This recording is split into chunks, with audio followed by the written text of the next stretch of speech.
Welcome to Sports Talk with Steve Jones, the daily talk show with the voice of Penn State football and men's basketball. You never know what special guest may stop on by any given day. Now here's the man of the hour, Mr. Steve Jones. Oh, could you have been any later? I'll tell you. I've been sitting here waiting. You know, I mean, you certainly weren't. You know, you certainly didn't stay up late to watch the Sixers game. No. Hey, didn't sit there and stay up late at night watching 49ers Super Bowl highlights. Technically, I could have if I go back 35 years. Last 30 years? No. Jeez. Come on. Last night, the Celtics blew out Cleveland. Yep. I listened to that game on the way back. I was in Lawrence County, Newcastle last night, so I was right in the Ohio border. Nice. Great. What a great group. Absolutely great group. And by the way, they enjoy the podcast. I had several people say something to me about the podcast. Like, wow. Yeah. Your name came up. We'll just leave it at that. Then they frowned, I'll tell you. No, I'll just leave it at that. No need to take the show down a bad path here. They love you. All right. And so I listened to that. Then Oklahoma City beat Dallas. I mean, we're going to see how that goes. Because I think that has all the earmarks of a potential 7-game series. I agree. Yeah. And I think it's also, when you're looking at, it's kind of a contrasting matchup, too. You're looking at a team in the Mavericks. Now, granted, they don't have conference final experience, etc. Kyrie Irving's been there. Luke has been in the playoffs before. Yeah. These guys have been in this spot. But you know what? I think when you win a round, yep. Okay, you've now achieved experience. I think that's. Yeah, I think you know, like we talk about Super Bowl experience. Up is different because of the press conferences in the 2 weeks, but the game is the game. You've already played in winning your out. You know, winning you move on games, lose your out games. You've already done that. I feel the same way about the playoffs. I think once you get to one, you know, you're in great shape. In terms of like. You've been there, done that. So I don't worry too much about that. But, you know, these are your people. Yeah. That's right.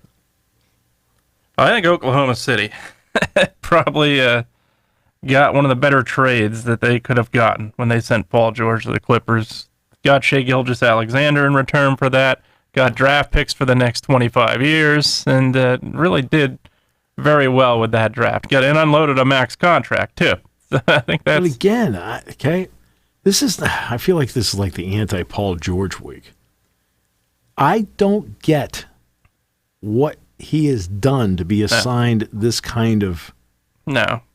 He's a really good player. So don't sure. Okay. Especially defensively. He's a great player defensively. He's a really good player. Yeah. But that's what he is, a really good player. He is not a great player. He needs a lot of really good players around him to swing a team over the top. He can't do it himself. He can't do it in conjunction with another star. So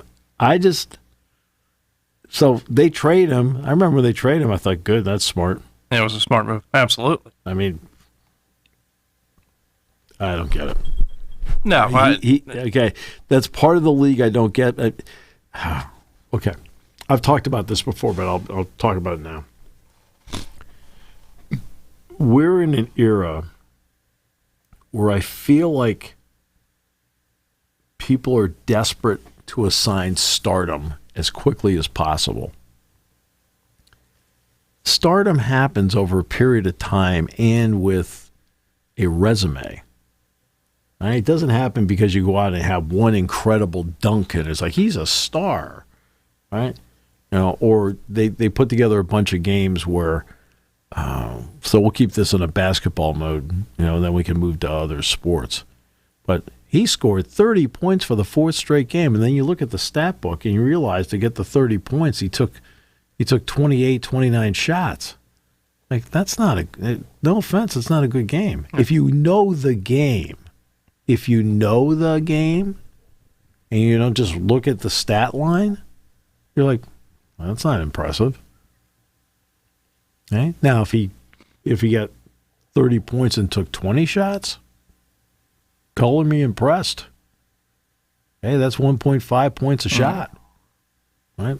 And you have to understand what an actual standard is to then do this. Like, for example, Joel Embiid, he had a triple-double. That was in the series with the Knicks. Now, I watched the game that night. He didn't play well at all. It's like, that's nice. He racked up some numbers. Good. Well, especially disappear in the fourth quarter. Right. Yeah, but not just the fourth quarter, but in other words, part of the triple-double was not blocks, it was assists. But he committed so many turnovers and made so many bad passes that it neutralized the number of assists he had. And the number of offensive rebounds the Knicks got negated the number of rebounds he had. Like, you can't just sit there and go, he had a triple-double. Wow, he's an all-time record holder, triple-double. Just slow down, okay? You have to watch the games. If you don't watch the game, you can't assign greatness. You can't assign greatness from a stat line. You have to watch the game and see how it played out with the stat line. One of the memorable matchups I guess, was this the early 90s, late 80s, early 90s?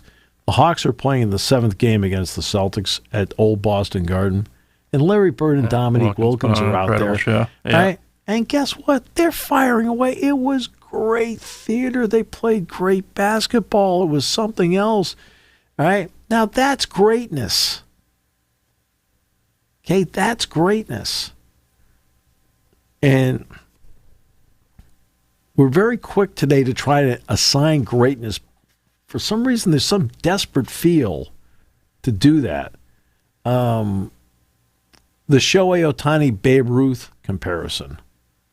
Okay? Now, obviously, I never saw Babe Ruth play. I know some of you think I saw Babe Ruth play. I figured I'd say it before you did because normally you're pretty cruel. You've been like that ever since the Patches the Dog incidents, plural. That's right. Right? And I've talked to the owners of that beautiful little animal. You are not their favorite person. That's unfortunate. I thought they were a fan. Oh, they're a fan of the show, just not you. Okay. So, and we seem to want to jump on a bandwagon so quickly. And the Ohtani Babe Ruth thing is interesting. Ruth pitched early in his career and was phenomenal. Okay? Ruth was more of a hitter later in his career. He's pitched 5 games with the Yankees in his career once he left the Red Sox. 5, just to give some perspective. But Ruth, at one point, held the World Series record with 15 home runs. There were no other playoffs during the time. There was no divisional series, no championship series. You either won it or you didn't. So they got to the World Series. Ruth hit 15 World Series home runs.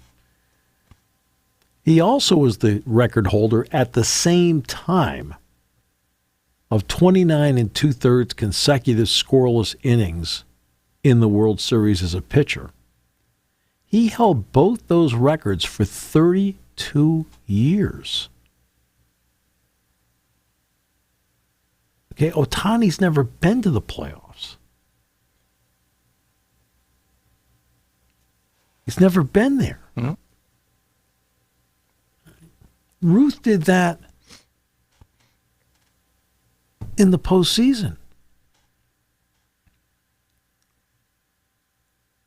And I don't think that there are people that can fathom that. There was no playoff, for example, where if the Yankees finished in second place to what back then the other two teams in the American League that would have been threats to them would have been the Washington Senators and the Philadelphia A's. Yeah. Okay? Those have been the two primary threats during that era to the Yankees. Well, in 1924, the Senators won it with Walter Johnson. And if the Yankees finish second, well, they may make the playoffs, and maybe they knock them off in the playoffs. There's not that luxury. Ohtani's never been there. So everything he has racked up, it's not his fault, but has been through regular season. Like, when the biggest games are there and the pressure's on the line, and again, I never saw Ruth play, but, just on pure, nobody else hit 15 home runs. Now, he had more opportunities because the Yankees, but he was a big reason why they were getting there. Sure. And the Red Sox won, too. He won 2 championships with the Red Sox, and he did it mostly as a pitcher. Come on. And I know Ohtani has done is great, but again, he's not pitching right now. He's DHing. Ruth didn't DH. Well, quite a feat. Yeah. Okay. Great. Okay. We all know Joel Embiid's a great player. He's not even the best center in the history of the franchise. Not even close. Right. And I saw Will Chamberlain play. Yeah. I saw Chamberlain play. Like, wow. And Chamberlain could pass. Chamberlain could pass. Yeah. Chamberlain would rebound. Chamberlain could score. The one area where the one weakness, he had 2 weaknesses. Okay, 2 weaknesses. He had 28 of them somehow in this 100-point game. One of them was the free throw line, and the other one was Bill Russell. Oh, there's no doubt. Yeah, right? Absolutely. Right? And it's not like he didn't put up great numbers against Bill Russell. He did. But he and his teams had struggled against Russell, and I saw Russell play. As he got older, he struggled to guard Kareem. Kareem gave him fits. Al Sidney. Only 7 times.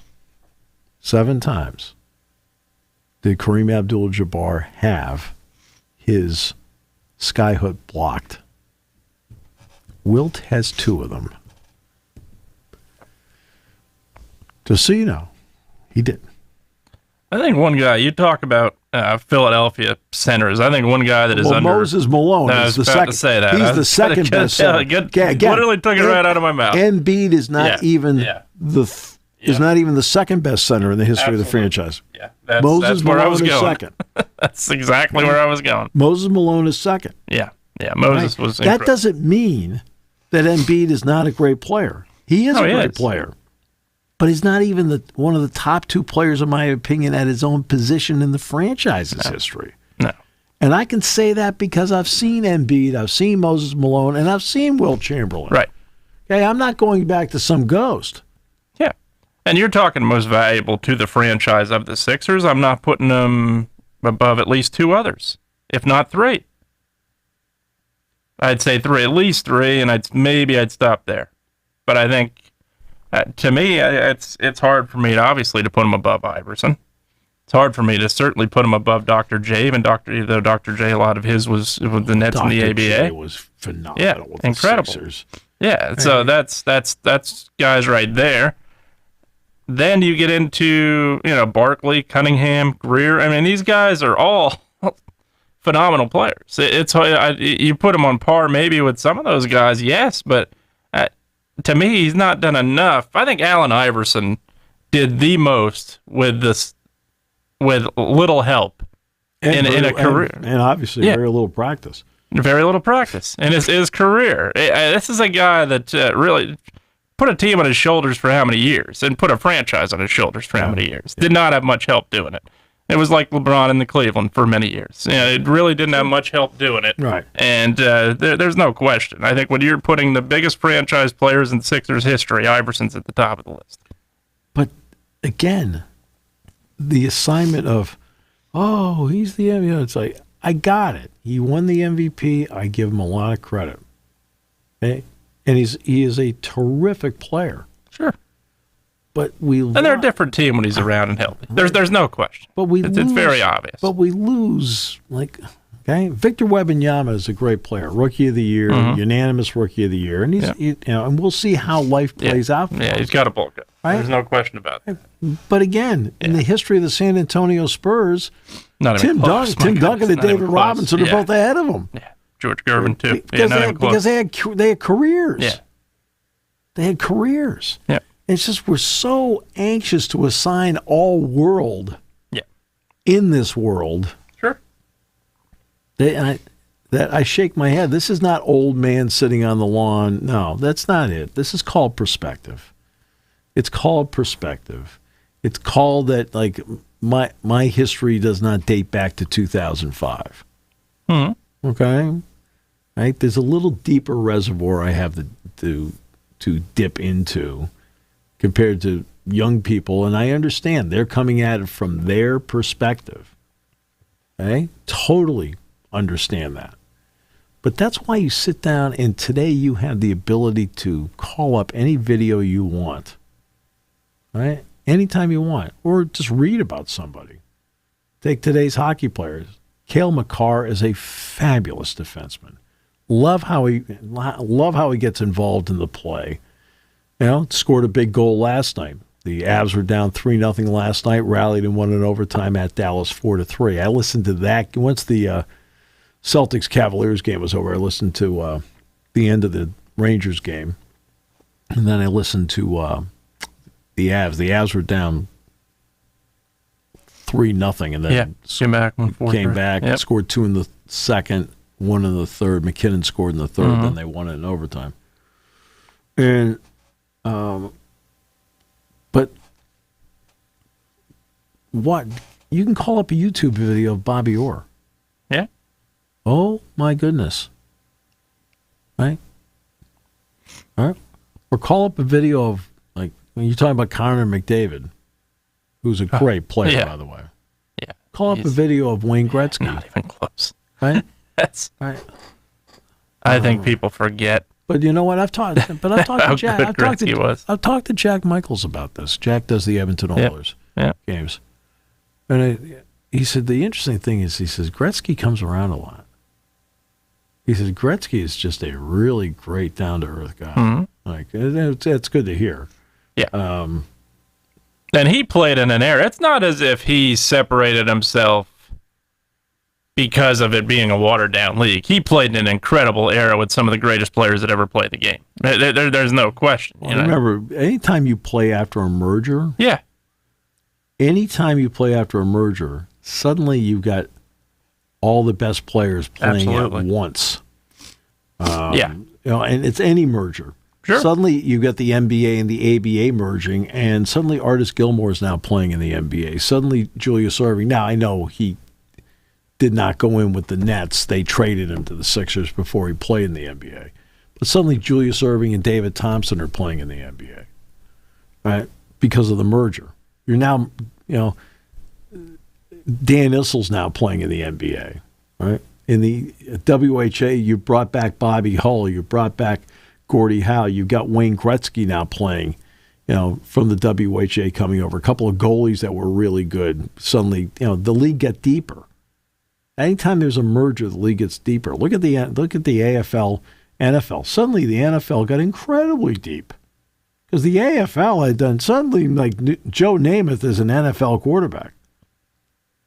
Lenny Dawson's an NFL quarterback. Daryl LaMonica is an NFL quarterback. I mean, not an AFL quarterback anymore. But anytime you have a merger, leagues get deeper. That's what's so. That's what's fun about that. Finally you get some labor peace and it gets deeper. This is why I keep talking about Live Golf and the PGA, and they've got to figure out how to get back together. They've got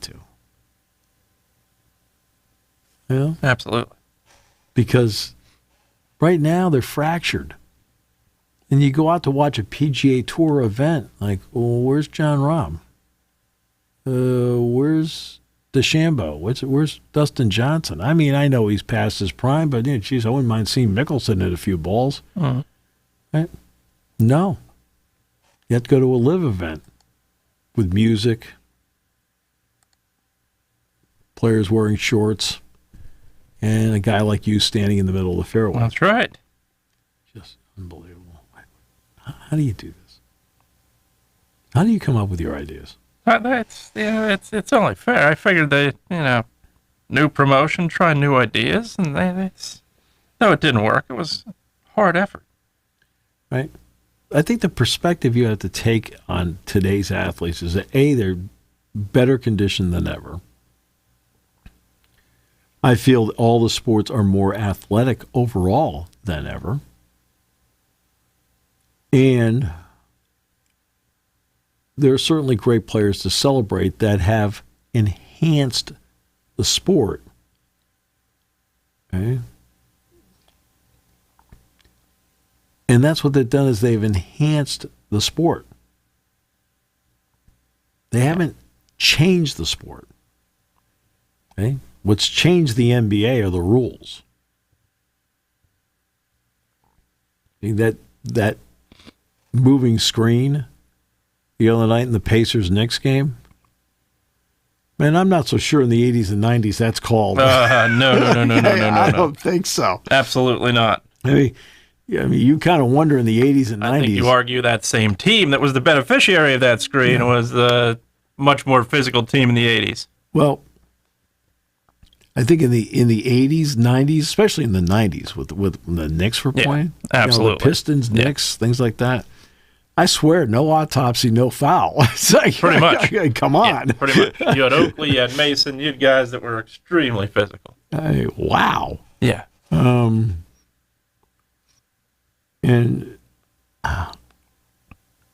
so the rules have changed. Big time. Yeah. More passing, shooting, flow. And by the way, do I like the rules changes? Yes, I do. Okay? I don't care. Everybody knows I grew up as a big Celtics fan. I still, to this day, I'll tell you right now, the Kevin McHale thing on Kurt Rambis, that's one of the biggest BS plays I've seen in my lifetime. Right? Come on. Really? You felt like, right? And I think, believe me, I could sit here and give you platitudes on McHale for an hour. That one play, I can't. I mean, I know they'll talk about maybe you turned the series around, the whole thing. I thought Dennis Johnson shot in Game 4 turned the series around. But that's the way it was back then. Today, there'd be technicals. He'd been thrown out, suspended for a month. You also don't necessarily have, and this is not. Now, maybe it is taking a shot at the NHL rules are better. Oh, they're a lot better. And I'm okay. And I'll give you the big one is taking out the 2-line pass, the stretch pass. It's huge. Has made the NHL so much more entertaining to watch. Yep. So the rules are better. Yeah. Right. Yeah, I think you go back to those Lakers-Celtics series especially. I think the big thing that's, for me right now, and there's leaders in the NBA, there's incredible leadership. I think I'd put Jokic at the top of the list without a doubt, but I think you lack it at times with motivation because these guys are so laid back nowadays. You go back to when the Celtics got crushed in Game 3, Larry Bird saying they played like a bunch of women. Suddenly they come out in Game 4, it's a lot different. It's a much different team. Sure. Yeah, I think that's at times is lacking, and that Michael Jordan takes the criticism at a high level for what he did, and he crossed the line. I don't think there's any doubt about that, assuming everything that you see in the documentaries and everything you hear about is true. Then he did cross the line, but this is a guy that wanted to win and pushed his guys, and I don't see that as much anymore at the current level of basketball, especially. I see leaders, but I don't see those motivators as much that you saw years ago. And I think one of the prime examples of seeing a guy that is still a motivator, I think Pat Riley shut Jimmy Butler up real quick 2 days ago. Well, they're both cut from the same cloth. Yeah. They'll tell you Riley and Jimmy Butler are exponentially more similar than they are different. Yeah. But Riley's a guy that, Riley can just flash. Well, the difference is Riley can hold his hand up and flash rings. Jimmy Butler, not so much. Right.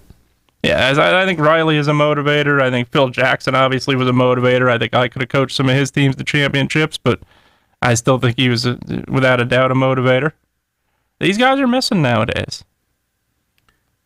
Well, you have to treat everything differently today.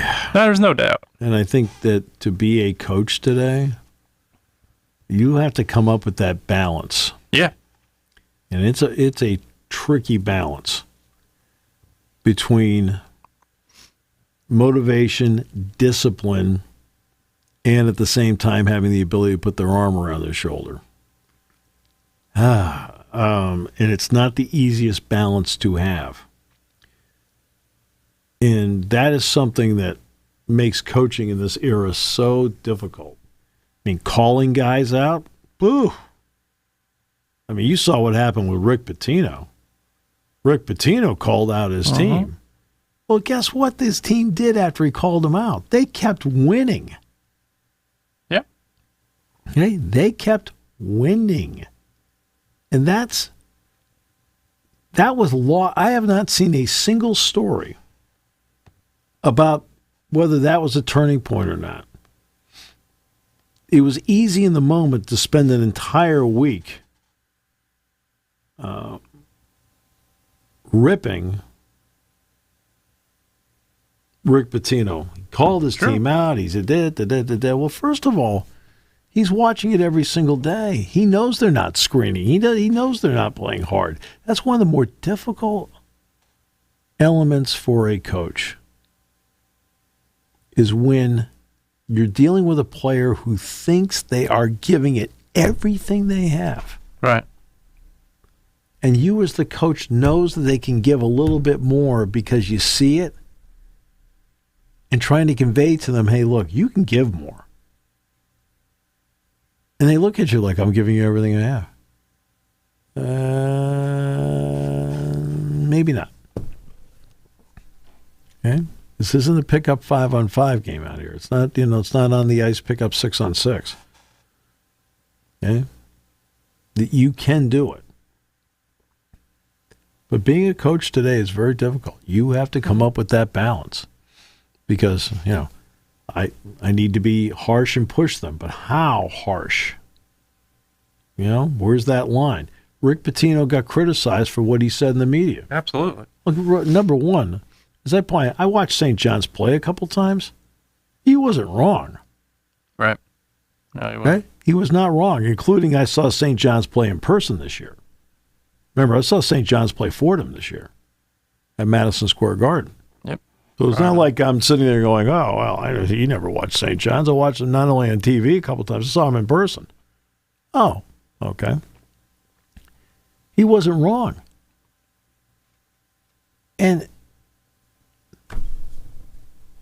But he was treated as if he was the scourge of the earth for having the gall to say, how dare you say that about these young kids? I mean, these young kids who are making some money? Exactly. At this point, people say, and that's, I think, a point that is missed by a lot of people. You hate to say it, you could boo those guys at Beaver Stadium now. They are not an amateur anymore. They are now in a business they are still on amateur level, but they're in a business at this point now. I know what you're saying. Yeah. But I still am a believer it's high school, college kids, boo. But that's me. College, to me, it's different. That's me. Yeah, high school, I agree. College, I think it's getting to the point it's different. I'm saying that's me. Yeah. That's college, I think it's different now a little bit. A standard I can't. Well, I've had that standard for years, but I think I'm. You boo junior high kids. I boo little leaguers. I tell them get in front of the ball. I'm watching the other night. You're out throwing garbage on the field at Montresor Park. What are you doing? That's the only way to get these kids' attention nowadays. Yeah, he's got to run to first base. That's straight ahead. But I think it's a fine line at this point with college. I think I don't disagree with it as much as I used to. I think I don't entirely agree with it, but I also understand where they're coming from. on NIL, I caught an earful last night. Now, they're not mad at me, right? But they're like, this NIL thing, And they said, what the heck? They're ruining it. I said, and I had to explain to them. I said, well, you should be mad at us, the Supreme Court. Mm-hmm. I said, the NCAA, it's their fault. Right. They keep bringing cases together, antitrust cases, that they just don't win. They never win one. I said, that's a major problem. And there's been, I said, the persistence has been on the court, on the plaintiff side, because the plaintiff has to change out. So the Austin ruling, what's interesting about the Austin ruling is that it had to do with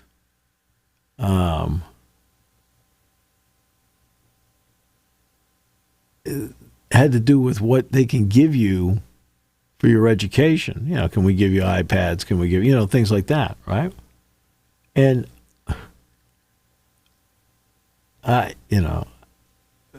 and it was the opinion that Brett Kavanaugh wrote that changed everything. His opinion is that you guys come back with a different case, your whole model's going to blow up, so you better change. It was the opinion that changed everything. Changed, yeah. It wasn't the actual ruling, which was 9-0. Is you actually look at it, it was not like, hey, you guys should have NIL. It doesn't say that. That's not what they asked for. Yeah, so. Yeah, these are. I'll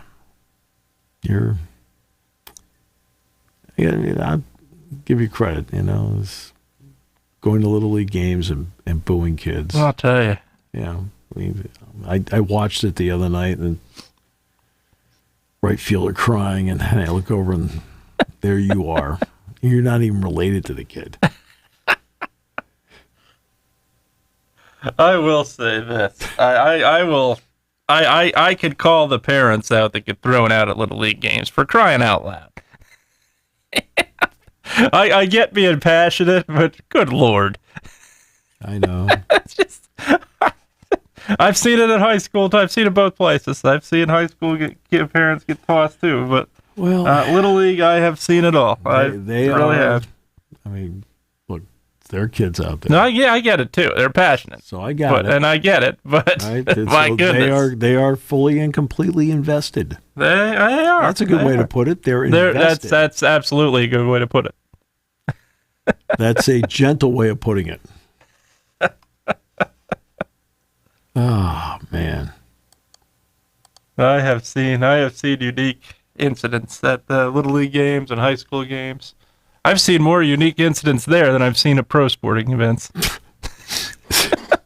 and there's usually assistance in the pro sporting events with certain things that you purchase. Oh, there's not so much at the Little League and high school, I don't think, to my knowledge. Well, oh, mercy. Okay. The Boomer Esiason, of course, is no longer at CBS. Right. Phil Simms as well. Right. But he still has his New York show. Yeah. So we just saw Tom Brady. Mm-hmm. I didn't watch it. Yeah. I mean, I watched zero of it. I don't have Netflix either, so I didn't see it. In fact, I don't think I've ever seen anything on Netflix in my life. I don't think I ever have. I don't have Netflix. Okay. I'm in the minority. Well, we're both in the minority, it sounds like, but yeah, I don't have it. Now, according to Boomer Esiason, we know, of course, that Christmas Day is going to have, which is a Wednesday this year, 2 games. Mm-hmm. According to Boomer Esiason, the league might be looking to sell a Christmas Day package of games to Netflix. I don't like that at all. Well, I've got a couple things to say. Yeah, I'm with you. Made his prediction on his morning show on WFAN. They were discussing the Tom Brady roast. During the segment, Esiason noted the 7-time Super Bowl champion wasn't going to sit through a roast like that unless it was for an enormous amount of money, speculating a number north of $10 million. Esiason then guessed the NFL could be looking for a big payday as well. said Netflix has about 270 million subscribers worldwide. That's why I think that Netflix, are you ready for this, Esiason said? This is what I think is going to happen. Could be wrong, right? So he couches it. Could be wrong, but I don't think I am. Do not be surprised if the NFL and Netflix get in bed for a nice little Christmas Day football games. I would not be surprised. All right. This is the issue I have with this. And it's not the streaming part. It's not Netflix. But if I am Fox and I'm CBS and I'm ESPN ABC and I'm Amazon and I've entered into a 10-year contract to carry your games, what gives you the right to now sell off games? Yeah. Unless there's some clause in the contract that allows you to do that. To me, once you sign those 10-year deals, worth, by the way, billions of dollars. Billions of dollars. Okay? What gives you the right to sell them off? If, for example, you've got the NBA contracts coming up, and it looks like Amazon's going to get the in-season tournament. But the difference is their contracts are up. Yeah, big difference.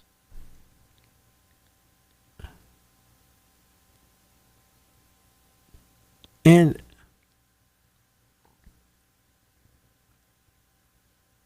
it's like what I said with Washington, Oregon, USC, UCLA, why it's so clean for them to go from the Pac-12 to the Big Ten. Their contracts expire on August 1st.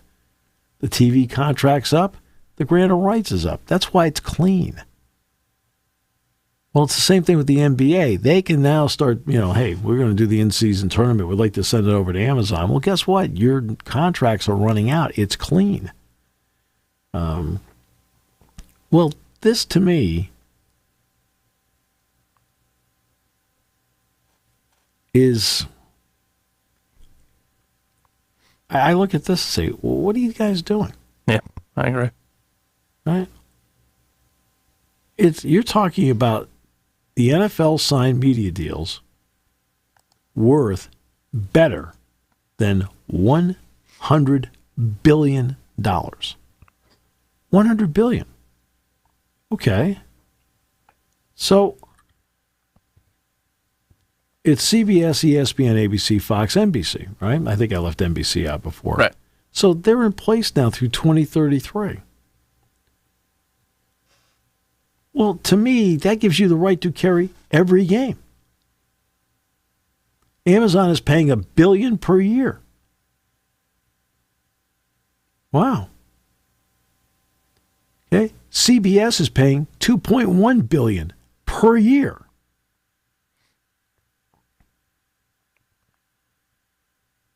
ESPN and ABC is paying the highest number, $2.7 billion per year.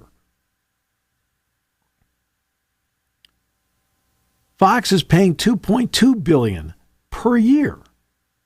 And NBC for Sunday Night Football is paying $2 billion per year.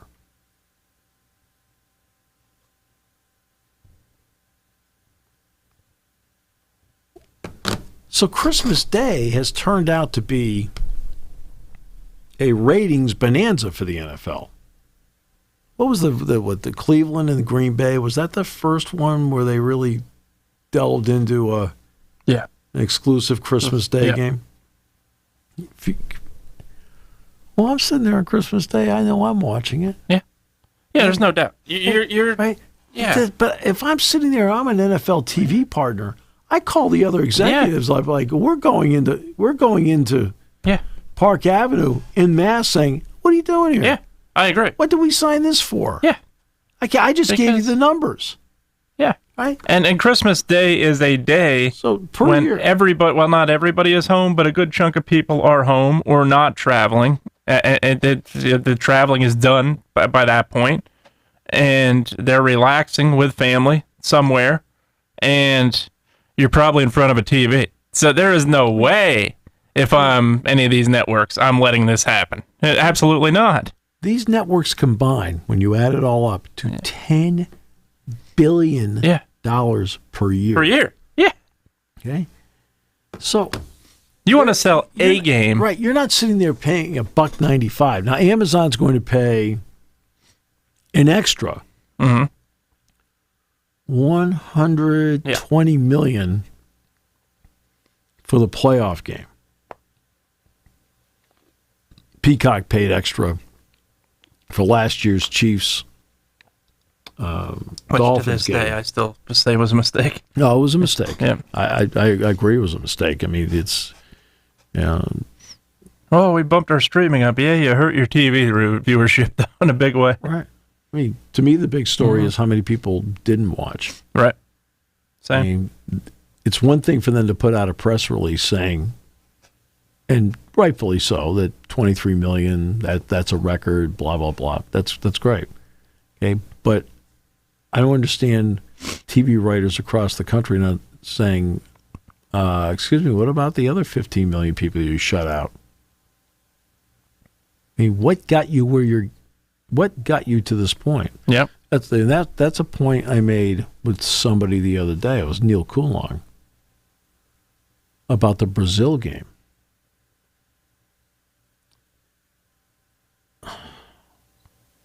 I understand the desire to go international market, but in the end, what built your brand? Mm-hmm. You're taking two iconic franchises, Green Bay more than Philly. Right? Now, I would agree. Yeah, Dollar Dog Day with Santa Claus. I mean, that's yeah. I think it's as opposed to Green Bay, a little more kumbaya. Yeah, a little bit, just a bit. But bigger city, smaller city. We'll give them that. But you're taking two iconic franchises in the NFL, long-standing. And I realize that the NFC is this year, they're the ones that get the 9th home game. Okay? But you're denying, in this case, Philadelphia's home game. Yep. You're denying Eagles fans a chance to see their beloved team. Yeah. Against the premier team. Right. Yeah, you're talking to Packers against a playoff team. Absolutely. That's an iconic franchise with an exciting young quarterback in Jordan Love. And you're shipping that game to Brazil? There are points in a business model where you start to ask questions about whether or not Gordon Gekko is running the league. Right? And, of course, the great Gordon Gekko line from Wall Street, greed is good. Well, okay. When you have negotiated $100 billion worth of TV contracts, $10 billion a year, you've achieved the greed is good part. And now we're going to market. We have to get more. We have to market internationally. And in doing so, you, in my opinion, callously backhand the fans that got you to this point. I mean, those Philadelphia season ticket holders deserve to have the game at Lincoln Financial Field and not in Sao Paulo. That's backhanding the fans. Now let's get to Boomer Esiason's. Again, nobody at the NFL has said this. This is his theory. Yeah. His theory is they may sell it to Netflix for Christmas Day. What about the group that's giving you $10 billion? Yeah. Those are regular season games, which means they're already spoken for. These aren't bonus games. This is not an 18th game being played. It's not a playoff game, which is a bonus game. These aren't bonus games. These are regular season games. They're spoken for. And you're going to sell them? And again, this is Boomer's theory, so I'm not saying the NFL is doing this. But say they did. This is right up there with let's take the Eagles and backhand the fans of Philadelphia and move the game to Brazil. You can't be playing the, we need to expand internationally. Okay, over here in the back, why? You're going to be putting a franchise in Brazil? Yeah. Or are you going to be putting a franchise in Germany? Okay? Remember they floated the London thing. Everybody looked around and go, that makes no sense. Today, London plays at Los Angeles. Long trip. Yeah. Yeah. Probably do a Thursday night game, too, now in the NFL. Oh, yeah. They play Sunday in London and play Thursday in Los Angeles. It's literally we needed you to. Yeah. It's great for TV. Yeah, and I think it goes back to the feeling that I think the NFL feels like it's invincible. They feel like but the teens tell you that they are not. No, absolutely. Okay? The Ray Rice incident tells you they are not. The Adrian Peterson incident tells you they are not. Absolutely. The Deflategate deal tells you they are not. Sure. Right? That they've had to weather some storms where they have made bad calculations. Terrible. Okay? The calculation made on the Ray Rice thing was a bad one by the NFL. Mm-hmm. They made a bad calculation. I remember exactly what I said in the show. I said he should be suspended for the first 9 games of the season. I said, which is half the season plus 1. All right? I think if they had done that, they'd have weathered it. Yep. Right? Where now the only thing you can do at that point is maybe, you know what, after reviewing this, we're going to do the whole season. And people would have been, right, you would have come to a compromise. All right? Mm-hmm. The Deflategate thing, they blew it because Paul Tagliabue, whatever people may think of him as a commissioner, was right about this. You get into a crisis like that, do everything you can to take care of it fast and get rid of it. Mm-hmm. And they dragged it on for 18 months. And then concluded more probable than not. Didn't conclude beyond a shadow of a doubt. Right, exactly. Yeah. Right. Spent $20 million on it. Didn't conclude anything. Right. They change footballs every play in the Super Bowl because they give the Super Bowls to corporate partners. Yeah. Hey, here's a Super Bowl football. This was, So they changed the ball literally every play. And Brady still won the game. Didn't seem to affect him. Right? But they dragged it on for 18 months. So they make mistakes. Mm-hmm. And, I could see, like the Jacksonville thing, I can see maybe going over to England and they play a game there every year because, but they're a better team now. Yeah. They're a better team. Mm-hmm. And I was literally, as you know, last month I was literally in the Jacksonville market. Yeah. They love that team.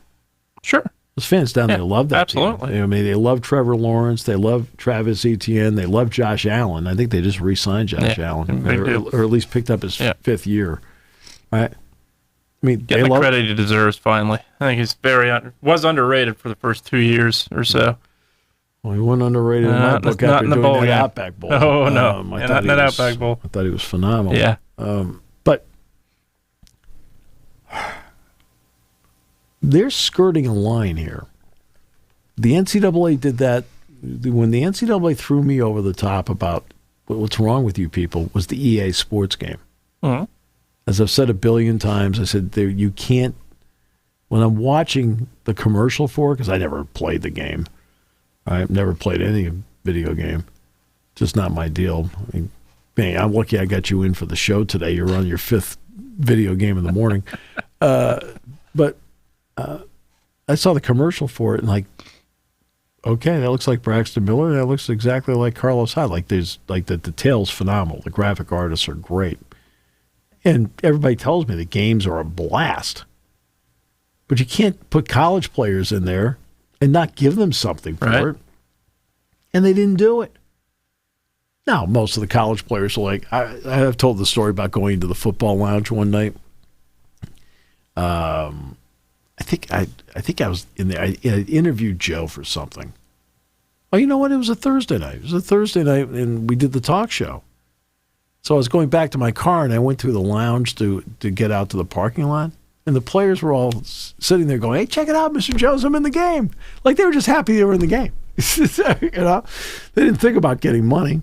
But you can't do that. That told me, you're doing all these things, and you're taking the money. Well, that's what the NFL's doing here.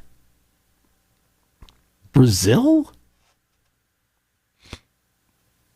Brazil? You play a preseason game in Brazil. Yeah, I have no problem preseason games in Tokyo, Brazil, London, France. Preseason games are your sacrificial Egypt. lambs. Doesn't matter to me. Right? Fans in this country are like, yeah, they get it. The preseason games, mean something to the coaches to make evaluations. They mean nothing to the fans. Nothing. For goodness sakes, they don't even mean anything to the organizations. What Peyton Manning was when the Colts preseason record with Peyton Manning was like 4-27-1 or something like that. Right? And he never played in any of them. And you ship that overseas. It's like the old days. Okay? The NFL did this in the old days. They would play a preseason game in Portland, Oregon. They would play a preseason game in Montreal and Toronto. They'd play a preseason game at Yale Bowl. They would, they moved them around. That way fans could get around to see them play. I mean, I went down to Yale Bowl when I was a kid and watched a couple of preseason games. I also went to when they played regular season when they were rebuilding Yankee Stadium. I went down to Yale Bowl as well, but to see the Giants play. Saw the Giants play the Cowboys. But I'd go down to Yale Bowl a couple times. Preseason games. It was neat. I'm watching pro football in the state of Connecticut. Great. I loved it. Okay. But right, that's what you do. It's called the preseason. You ship it over to London. Hey, what do you think of this? This is football. Frankfurt, Germany. Right. Now, they got, Tampa Bay played Kansas City in Germany. So you got Tom Brady in Tampa Bay, Patrick Mahomes, Kansas City. I can see the excitement over it. But it's the fans of this country that built the league. You're where you are today because of the people of this country. I agree. Not Brazil. Not Germany. You don't have a franchise in Germany. No. You don't have a franchise in Brazil. Okay, the fans of this country built your product. You are now a $25 billion a year business with 90+% of it coming from this country, from these fans. You got a $100 billion TV contract over 10 years because people in this country are watching. Now, you're going to get a good rating for Green Bay and Philadelphia and Brazil. I mean, I'll be watching that Friday night. Penn State's home the next day, with Bowling Green. So I'll be watching on Friday night at home. Right? You'll be at a high school game. I'll probably watching it. That'll be a Saturday high school game. Oh. Harrisburg that weekend. Oh, Harrisburg that weekend? Yep. So you have to hold off on your criticism of the players for 24 hours? That's right. I've listened to the broadcast. It's like State College's version of Howard Cosell. Right? But so we'll watch. But it's unfair to the fans of Philadelphia because they give up a home game. I realize they're still going to have 8 home games, but come on. You're going down to me the greed is good thing on a dangerous path where okay, here's the line. Okay, you are now skirting it as a business. It's always important to remember what are your roots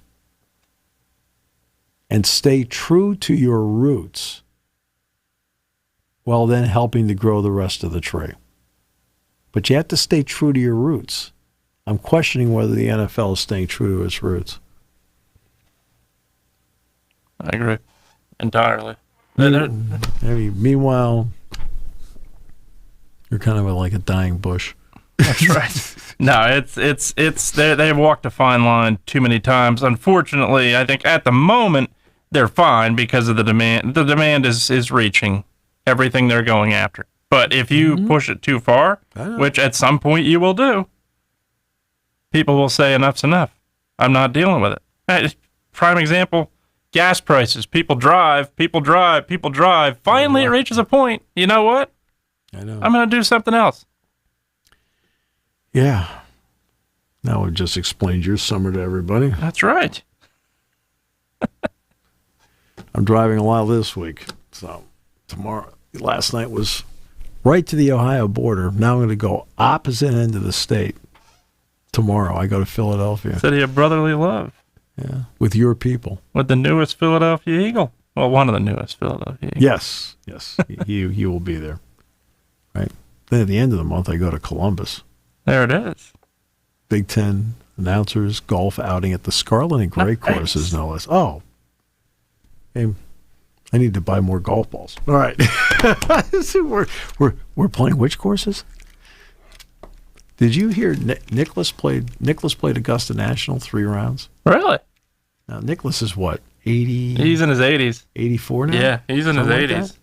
He shot 89, 90, and 91. Man. How about that? 84 years old. Man. And hadn't been playing. He shot 89, 90, awesome. And 91 at the age of 84. I mean, when he shot 89, he was 5 shots from shooting his age. At Augusta National, okay? At Augusta, okay? Not at a municipal course. Not at Augusta National. Left to the right, yeah. Okay? Wow, that's awesome. Rick Neuheisel played, the former Colorado Washington. Yeah. Right, UCLA coach, quarterback, Rose Bowl MVP. Yeah. Right, he played Augusta National 2 weeks ago, shot 78. How about that? That's unbelievable. He is a really, really good player. Mm.